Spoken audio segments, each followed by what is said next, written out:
କୁନି ଝିଅ ପୋଛି ଦେଉଛି ମା ଆଖିର ଲୁହ। ମା ଲୋ କଣ ହେଲା କାନ୍ଦେନି। ଏମାନେ ଡାକ୍ତର ନୁହନ୍ତି, ଏମାନେ ହେଲେ ନରରୂପ ରାକ୍ଷସ। ଡାକ୍ତର କାମ ହେଲା ରୋଗୀ ସେବା କରିବା।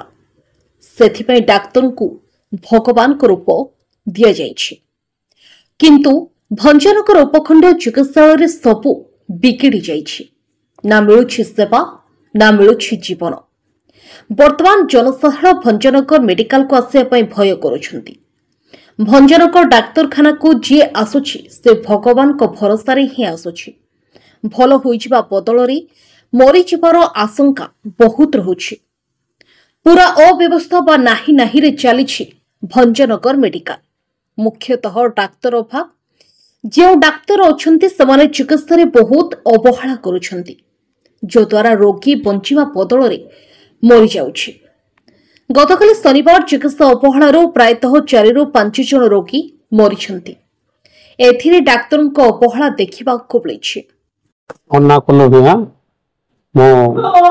ଭଞ୍ଜନଗର ନିର୍ବାଚନ କଂଗ୍ରେସ ଦଳ ସାଧାରଣ ସଦସ୍ୟ। ଆଜି କଣ ହେଲା ମା ଏଠି ଆପଣ ଦୁଃଖରେ ଅଛି ନା ନାଇଁ? ମୋ ସ୍ୱାମୀ ପଳେଇ ଗଲେ। କଣ ହେଇଥିଲା ନା ଜ୍ୱର ହଉଥିଲା ମୋ ସ୍ୱାମୀଙ୍କୁ। ଆଜ୍ଞା ମୁଁ ଯାଇକି ଆସିଲି 3ଟା ବେଳୁ ଆସି ଜଏନ୍ କଲି। ଡକ୍ଟରଙ୍କୁ ଯାଇ ଦେଖା କଲି। ମତେ ସାଲାଇନ୍ ଲଗେଇ ଦେଇ ପଳେଇଲେ, ମୋ ସ୍ୱାମୀ ସାଲାଇନ୍ ଲଗେଇ ଦେଇ ପଳେଇଲେ। ସାଲାଇନ୍ ରେ ମୋ ସ୍ୱାମୀଙ୍କର ଦେଖିବେ ଭିଜିକି ରହିଛି ବ୍ଲଡ। ସାଲାଇନ୍ ସରିଗଲା, ବ୍ଲଡ ବାହାରୁଛି ସାଲାଇନ୍ ରୁ। ମୁଁ ଯାଇ କହିଲି ମୋର ସ୍ୱାମୀଙ୍କର ସାଲାଇନ୍ ସରିଗଲା, ଆପଣ ଆସନ୍ତୁ। ସେଇଟା ମଧ୍ୟ କର୍ଣ୍ଣପାତ କଲେ ନାହିଁ। ପୁନର୍ବାର ଆଉ ଥରେ ଯାଇ ରିକ୍ୱେଷ୍ଟ କଲି ମୋ ସ୍ୱାମୀ କଣ ଧକ୍କା ମାରୁଛନ୍ତି, ହିକା ମାରୁଛନ୍ତି, ଆସନ୍ତୁ। ଆମେ ଅନ୍ୟ ପାଖରେ ବ୍ୟସ୍ତ ଅଛୁ, ଆମେ ତମେ ଯାଇପାରିବୁନୁ। ଶେଷକୁ ଲୋକଟା 4 ଥର ମା ଝିଅ କାକୁତି ମିନତି ହେଇକରି ନର୍ସ ମାନଙ୍କୁ ମ୍ୟାଡମ ମାନଙ୍କୁ କହିଲା ପରେ ମଧ୍ୟ ସେମାନେ ଆସିଲେନି। ଯେତେବେଳେ ସେ ମୃତ୍ୟୁବରଣ କଲେ ସେ ନର୍ସ ଜଣ ଯାଇକି ସାରଙ୍କୁ କହିଲେ, ଯୋଉ ସାର୍ ଥିଲେ ଡ୍ୟୁଟିରେ ସେ ସାରଙ୍କୁ କହିଲେ ସାର୍ ଏମିତି ମୋ ସ୍ୱାମୀ ଇଏ ହେଲେ। ସେ ଲୋକ ପଳେଇଗଲାଣି। ସେ ଆସି ସାଙ୍ଗେ ସାଙ୍ଗେ ଅକ୍ସିଜେନ ଲଗେଇଲେ। ମଲା ପରେ ଏଠି ଆଣିକିରି ମଲା ମଣିଷକୁ ଅକ୍ସିଜେନ ଲଗା ହଉଛି ଡାକ୍ତରଖାନାରେ। ତା ପାଖରେ ତାର କିଏ ନାହିଁ।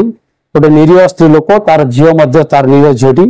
ତେଣୁକରି ଆପଣ ଦେଖୁଥିବେ ପରିସ୍ଥିତି। ଆମକୁ କହିବାକୁ ମଧ୍ୟ ପାଟିରେ ଭାଷା ନାହିଁ। ଯଦି ହୃଦୟବାନ ଲୋକ ହେଇଥିବ ଏଟା ପ୍ରକୃତ ବୁଝ ଯେ ଏଇଠିର ପ୍ରଶାସନ କୋଉ ପ୍ରକାର ଚାଲିଛି, ଏଇଠିର ବ୍ୟବସ୍ଥା କୋଉ ପ୍ରକାର ଚାଲିଛି। ଖାଲି ଭଗବାନ ଭରସାରେ ଭଞ୍ଜନଗର ମେଡିକାଲକୁ ଆସିବା କଥା, ଆଉ କିଛି ନାହିଁ। ଗୋଟେ ଜଣକୁ ପେସେଣ୍ଟକୁ ମାରି ଦେଇକି ପଳେଇଲେ। ଚିକିତ୍ସା କଲେନି? ଚିକିତ୍ସା କଲେନି। କୋଉଠୁ ଆସିଛନ୍ତି? ମୁଁ ଗାଁକୁ ଆସିଛୁ।